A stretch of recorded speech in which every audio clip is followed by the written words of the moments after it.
Alright, what's going on there, guys? Welcome back to 610 Football. I'm your friendly neighborhood Spider-Man, Darren. And today I'm bringing you another film breakdown video. Today I'm going to be doing Packers rookie cornerback Eric Stokes. So Stokes was selected with the 30th pick, I believe, or the 29th pick, one of those two, in the first round of this year's past draft. A lot of Packers fans wanted them to draft a wide receiver just because Rodgers has been unhappy with how that's been going about. But I feel like Packers fans should actually be really excited about this draft pick, and let me tell you why. So let me get into a scouting report, and then we will break down some film with a special guest. So name is Eric Stokes. He's currently 22 years old, was born March 1st, 1999. He is 6'1", 185. He's a rookie, and 2020 stat line was actually pretty good. He had 20 total tackles and 4 interceptions, and 2 of those interceptions were pick sixes. So some of his pros, he is a very nice physical corner. He's someone that you can put against a big receiver, and you can rely on him to lock down that bigger receiver and not have a size mismatch there. He makes up yardage well. He does get burnt, but if he does get burnt, he has great speed. He can make up that yardage super well, and he excels in man coverage, especially press. He struggles a little bit in off man, and you can really see a lot of his flaws in zone coverage. And then he also has some lockdown potential, and you might find that interesting because of his 4 interceptions, but they were kind of lucky picks. It was right place, right time, as opposed to actually jumping in front of a route and going up for an interception. That doesn't matter because he definitely does have lockdown potential, but he does have some cons. Like I said, he gets beat at the line semi-easily, especially when you see him going against these top SEC receivers like Jalen Waddle and Devonta Smith. They were absolutely burning him at the line. But when you have a more physical receiver and a bigger receiver, you see that Stokes actually keeps up with them pretty well. Stokes' feet do tend to get messed up on quick cuts. You can really see that when he is playing off man or zone coverage. His feet just get so discombobulated when a receiver makes a quick cut and separation is then made. He can be a little more anticipative. He kind of isn't. He's a little laid back. I feel like he can attack the ball more and attack the receiver more and really be a more aggressive football player in general. All right, let's get ready to break down some film, and for this I'm bringing in my good friend Avi. He is a owner of a Packers account on Instagram at Packers Realm. I will link that in the description below. So Avi, how are you doing today, my guy? Pretty good. How are you doing, Darren? I'm pretty well. So you tell me about Eric Stokes. Did you like the draft pick? How'd you feel about it?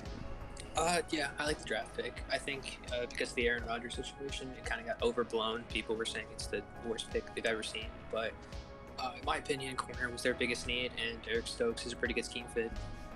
Yeah, I really liked Stokes coming out of college. He has great size. Just went over his scouting report, and you know, I feel like he can pair up nicely with Jair Alexander on the other side. But let's get into some tape. So I have 4 plays here that I want to go over, and the first 2 are going to be from the Alabama game they played. So this is a little bit of an interesting play. It's nothing too spectacular, but Stokes is going to be at the bottom of your screen here. He's going to be matched up against a tight end, Forrenstall. So for reference, Forrenstall is 6'5", 244. Stokes is 6'1", 185. But just look at how little Stokes was shaken up by Forrenstall on that play. There is a huge physical mismatch, and watching that play, I just feel like he can translate that to how he plays in real time. So how is that going to help the Packers? Well, yeah, like you said, it follows a trait I think Jair Alexander has a lot, in that when you look at guys that are a bit smaller, a bit faster, they tend to get pushed around, especially on those outside edges. But Stokes, he's pretty good in his ground, doesn't get pushed around a lot. He's willing to tackle, even though he can improve there.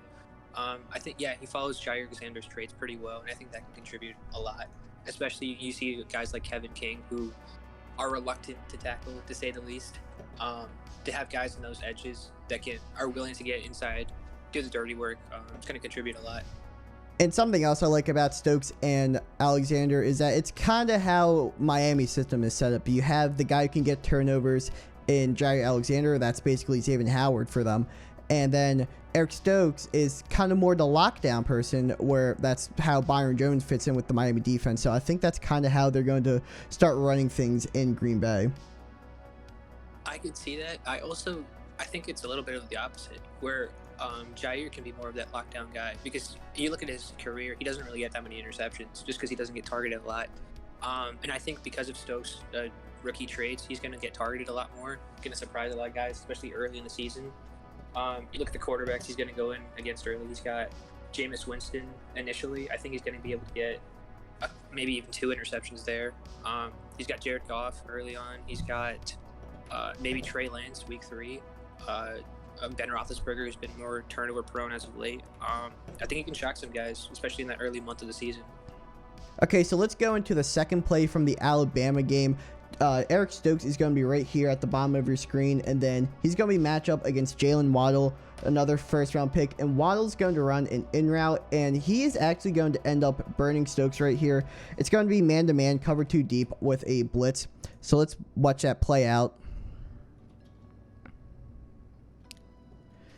And like I mentioned in the scouting report earlier, those quick cuts he does get discombobulated with a lot. It's just, that's something you need to work on. He's clearly not a perfect cornerback prospect, nobody is, but especially going against these top receivers, when he was matched up against Waddle and Smith in this game, he did struggle a little bit. John Mechie is when he was matched up against John Mechie, that's where he really shined in this game.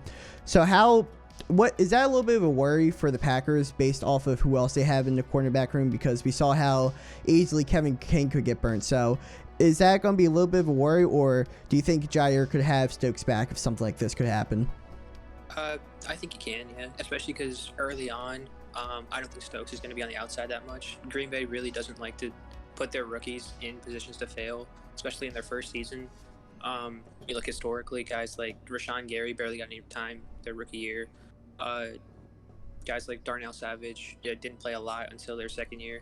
So I don't think Stokes is going to be on the outside that much. He's going to be more in the nickel, that slot type of area where he can utilize his speed but won't be susceptible to getting burnt on the outside. So yeah, watch the play again. Waddle's right here. Stokes playing off man coverage. And this is something I want to point out. So he gets burnt right there. And then if you look at it, there is pressure coming down on Mac Jones, the quarterback. So had Stokes had better coverage on that play, Mac Jones could have gotten sacked there, and that really could have changed the tide of the game. So it's kind of little plays like that where you think, yeah, it's a bad play, but in reality, those plays can have a much bigger impact on the game in general as opposed to just the drive. 100%. You look at all the plays Kevin King had in the NFC Championship game, he changes half of them. They'd probably go to the Super Bowl. All right, let's go into this third play. He's now playing Florida in Jacksonville. This was a neutral site game. But Stokes is going to be at the top of your screen here. He's going to be matched up against Jacob Copeland. And it's going to be a very simple RPO where Trask is going to end up throwing it to Copeland, who's running a slant route. Stokes on him playing press man. So let's watch that play unfold. And I think Stokes just did a really nice job. It was pretty interesting how he broke up this pass. He actually got his fist in there as if he was punching the ball out, as if he was trying to force a fumble, but in reality, it was actually an incomplete pass. And something I'd like to note out about Stokes is some of the guys he was going up against in this game, they were big dudes. So Jacob Copeland, he's not the biggest guy, but he's still 6'2". He went up against Justin Shorter, who's 6'5", 227. Xavier Henson, who's 6'3", 196. Trayvon Grimes, who's 6'4", 218.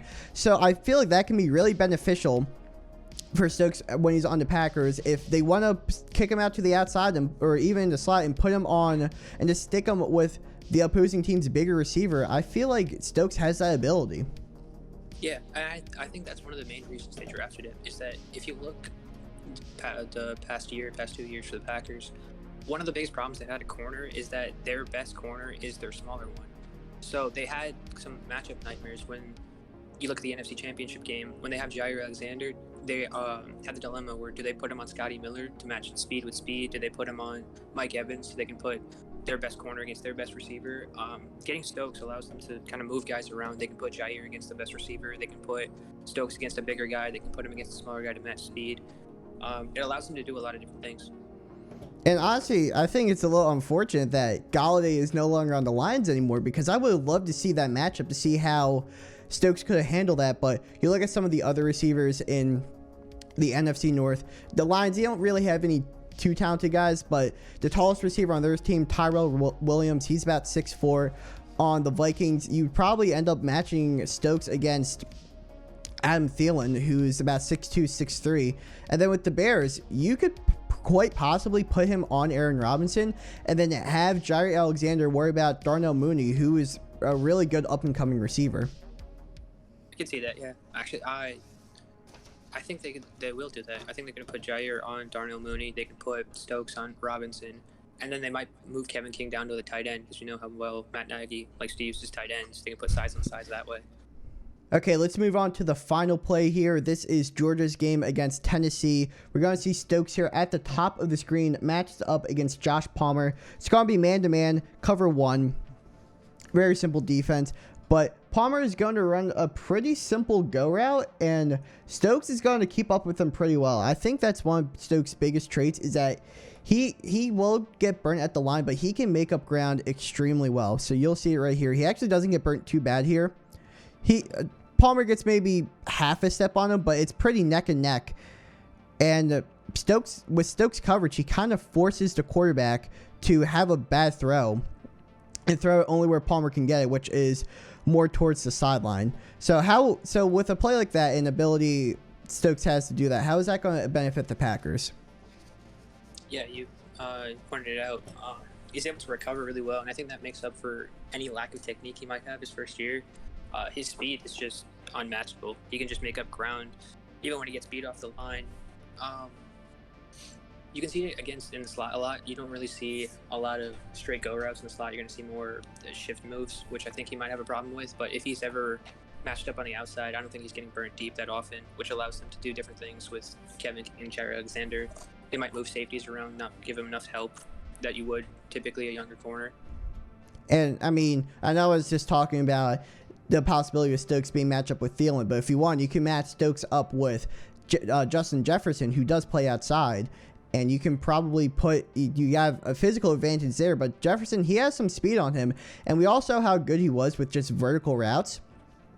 And even if you want to go beyond Jefferson, when they have to play the Seahawks and DK Metcalf runs basically nothing but go routes, and we see how good Stokes is with A, playing sizable receivers, and B, being able to make up ground. So I think that can be extremely beneficial, especially with some of the receivers he's going to have to go up against.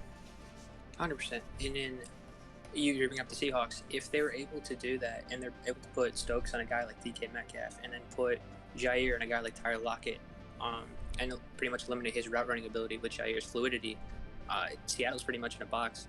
They're pretty much, their offensive plan the last half of the season was go to Lockett or DK, find which one's open. If you're able to take out both of them, that offense isn't really doing much.